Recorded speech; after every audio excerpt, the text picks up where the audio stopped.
Hi everyone, my name's Dom, welcome to the channel. Today's video is going to be a little bit special for me, I guess, because I get to talk about one of my favourite fantasy series and hopefully give you some reasons to pick it up and try it out for yourselves as well. Now, if you haven't already done so, hit the subscribe button, and at whatever point you finish with this video, hit the like button as well if you've appreciated this content. And when that's done, let's go and have a look at The Shadows of the Apt by Adrian Tchaikovsky.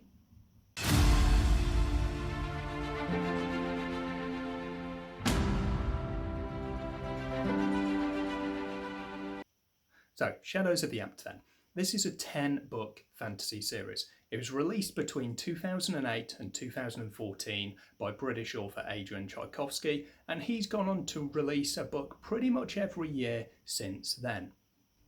So the first book in the series is Empire in Black and Gold, and the synopsis of book 1 is as follows.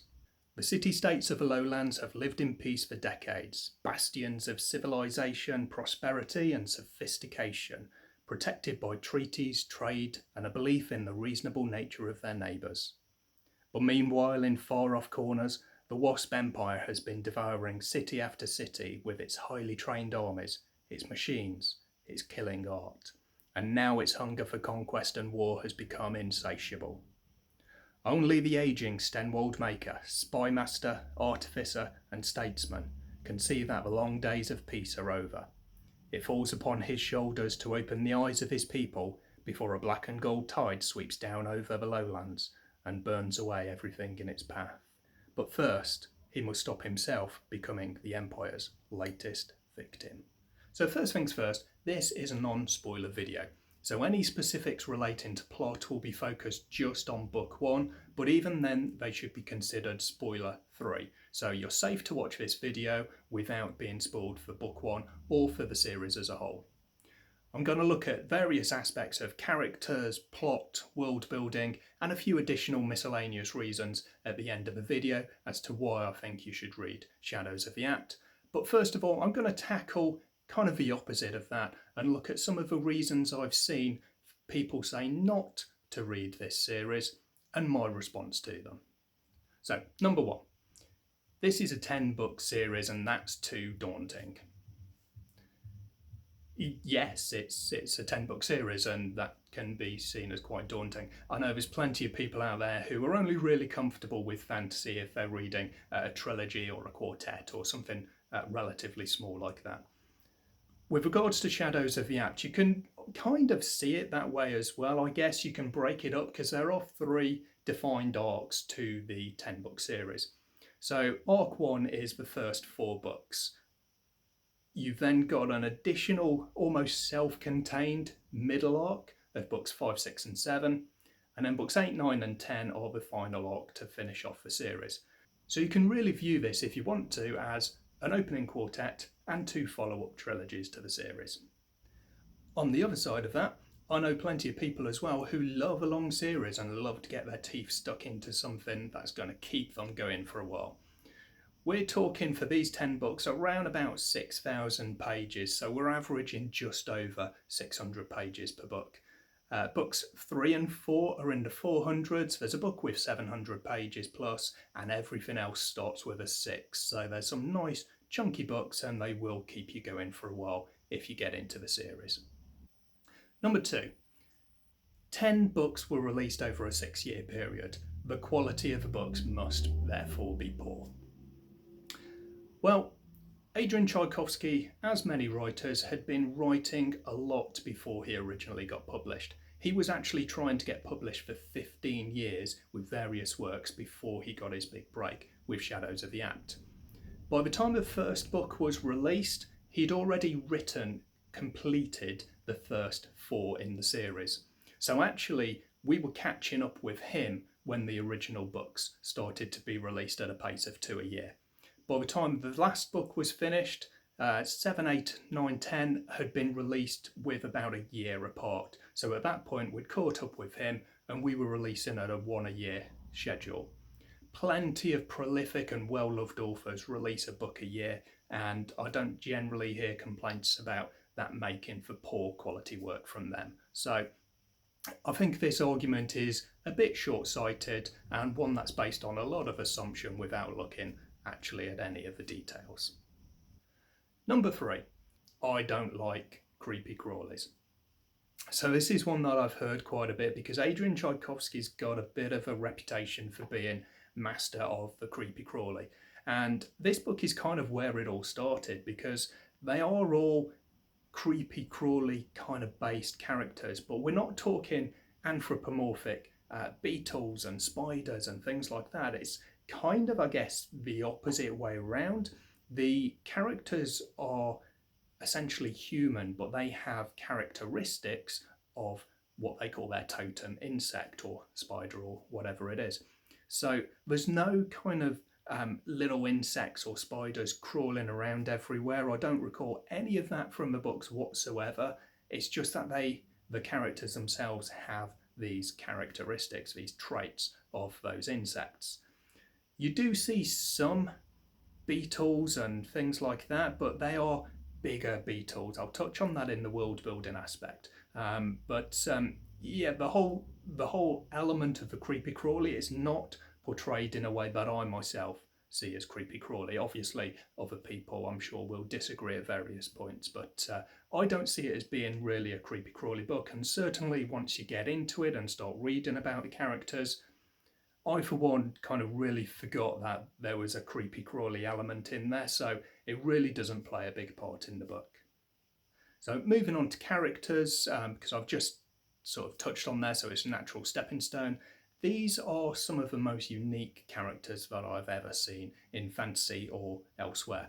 So for those who haven't seen any of my previous videos where I've mentioned them or have just been generally living under a rock as far as this series goes, the characters themselves, the insect kingdom kind of aspect, if you like, is one of the key things, if not the key thing, that sets this series apart from any other series. All of the individual characters are well-rounded in my opinion. They have their individual skills and abilities, but a large portion of that is down to their insect kingdom kind of relationship, their totem insect. So each of the insect kingdom, as they're called, they're not all insects, but they're sort of the general catch-all is that they are insect kingdom. But each one is linked to their totem creature and they inherit traits of that totem creature. This gives us various characters who can fly. They've got wings because they are wasp or bee, butterfly, dragonfly, moth, fly, kingdom. You've got ants who have a collective hive mind so that they can speak kind of telepathically and all point in the same direction and follow the same orders in war, for instance. You've got mantis kingdom have like a bony protrusion that comes out of their arm instead of them having a physical sword to carry around. So each one has their own specific abilities, and one of the things that makes the book interesting for me, or the series interesting for me, is especially when you've got a group of different kingdom, just kind of watching how they do different things to get through the situation. Now, just to cover this off, because it kind of gets a bit confusing in the placement here, but touching on a bit of the world building and the history here, the people of this world are generally split into two broad groups, apt and inapt. Now, historically, the inapt ruled the world. They were people who had magic available to them, and they basically used that to subjugate what they saw as the lesser species, the apt. As technology began to advance, and technology is something that the apt can use but the inapt can't, the apt kind of races began to rise up and use that new technology to overthrow their former oppressors, and now it's kind of a situation where the apt rule the world, but it's more kind of in harmony. It's not a master and servant type of arrangement. So the main division then, the main differences between the apt and the inapt are around magic and technology. The apt can use technology, but they can't access magic, and the inapt can use magic, but they cannot understand technology. We're talking even simple machines like latches and levers, they just cannot comprehend, they can't read maps or understand technical speak or writing. It's a completely different world to them, basically. So going back to the characters, our main kind of storyline, especially in book one, is split between a handful of characters. So we've got the only guy who's mentioned by name on these in the synopsis of the story. We've got Stenwald Maker. We've got a group of students under Stenwald Maker who are a mix. We've got spider, beetle, ant, dragonfly, Kindon within that group. They are kind of brought into his world as spies.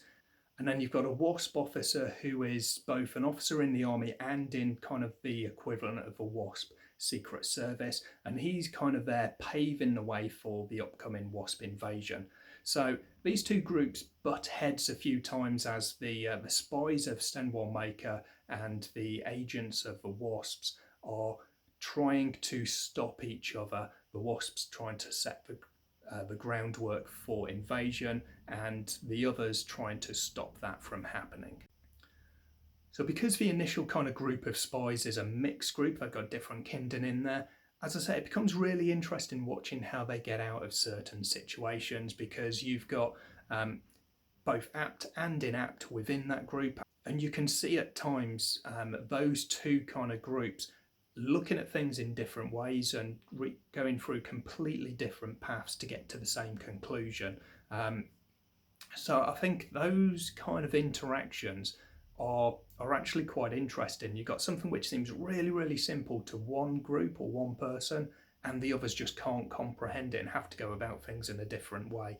And it sets up some quite interesting and unique dynamics among groups of our characters throughout the series as a whole. So on to the world building, and for me the main part of the world building is that characterisation with the insect kingdom that I've already mentioned.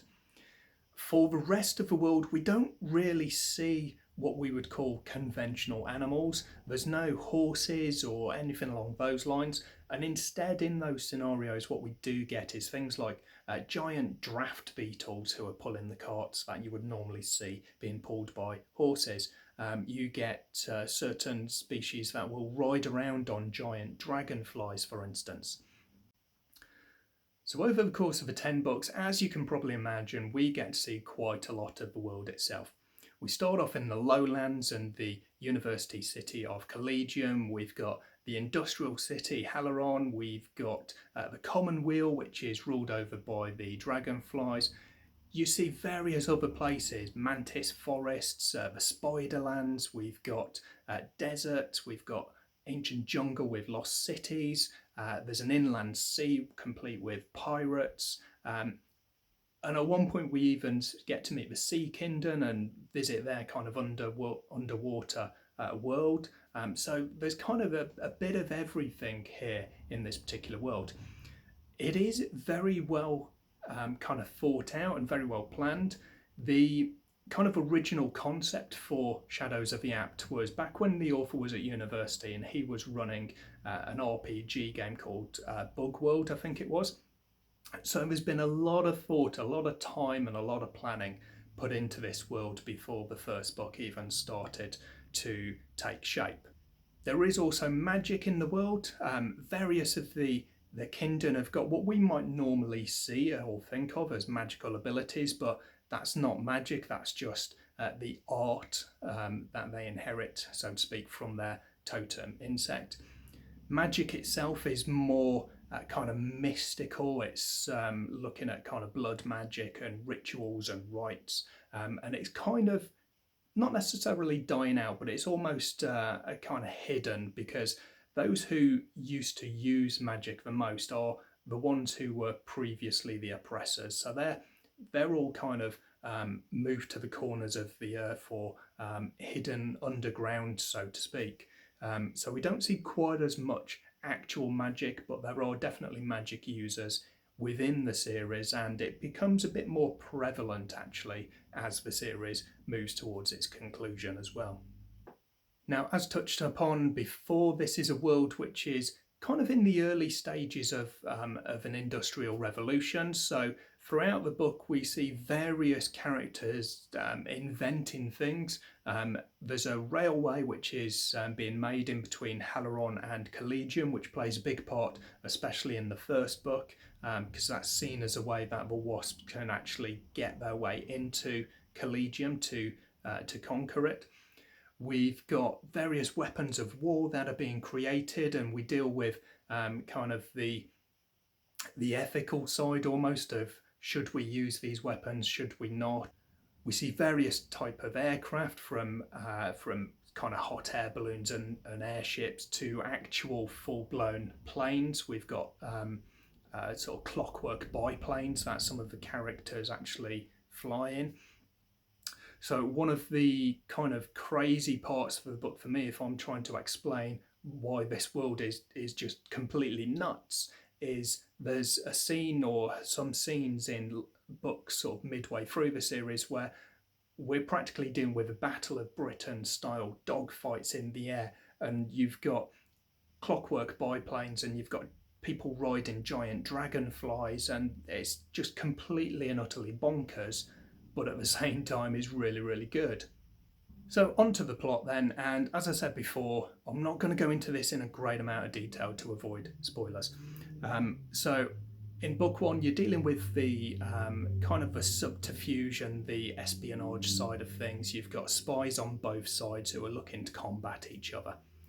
We've also got, as a secondary plot, a closer look at one of the Wasp agents or officers and the kind of the rise and the fall with everything that they do, and the things that go wrong or the things that don't quite work out, and how that's handled back in the Wasp Empire. Being very vague there to try and avoid spoiling certain aspects of that story. We also deal with the sister of the Wasp Emperor, and she's almost under the influence, I guess, of a sorcerer who I think is a Mosquito Kingdom sorcerer, and she's sending people out to find this mysterious shadow box, which, under the sorcerer's influence, she believes will give her the power to rule the world. So that last little kind of secondary plot there with the hunt for the shadow box kind of puts me in mind of some of those stories I've heard of Nazi Germany and looking for these occult artifacts to try and help them rule the world, essentially. You've got various aspects of, for instance, Raiders of the Lost Ark and the hunt for the Ark of the Covenant, and a couple of other Indiana Jones almost references. There's one in the first book which I think is, again, for the type of book it is, absolutely bonkers, but just really reminds me of Indiana Jones and the Last Crusade. So overall, there's a lot of individual themes in the book. So you've got kind of some of your more typical ones of love and betrayal, tragedy and euphoria, themes of redemption. You've got big battles on land and in the air. One of the big themes that encompasses the whole series is that of magic against science, and it's not necessarily a kind of a good versus bad battle. It's not saying that science is bad and magic is good or anything along those lines, but it's more exploring that it's the person who is using the magic or the science who has the potential for good or for bad. So looking more specifically at book one, Empire in Black and Gold, and we start off with chapter one, which is, I guess, really it's like a prologue for the series. It's set 17 years ahead of events of the storyline itself. And you've got the Wasp army invading I think it's an ant city, I think it's Minor, and Stenwald Maker is there, and he's seeing firsthand the kind of Wasp war machine, if you like. So we get to see an early look at some of the actual machines of war, some of the abilities that the different insect kingdom have, and start to get a bit of an introduction through actual warfare. Then we move on to kind of the 17 years later, and Stenwald Maker is at Collegium. He's a master at the university there, and he's constantly, over the intervening years, been trying to open people's eyes to the threat of the wasps. But no one believes him. We've had sort of dignitaries of the wasps come into the cities of the lowlands with kind of the open arms of friendship and things like that. So Stenwald is kind of seen as it's a bit like the boy who cried wolf. Nobody believes him. He keeps saying the wasps are a threat and they're going to take over, but no one believes him. And they're just seeing these wasps basically who are showing anything but a desire to invade the lowland cities. Okay, so to wrap it up, I've got a few additional kind of miscellaneous reasons as well why I think it's good for you to read The Shadows of the Apt. So, number one, these books have been re-released this year, 2021. So I think originally they were not available in the US, but the new release is in the US as well. So the books are becoming much easier and cheaper to get your hands on and be able to read.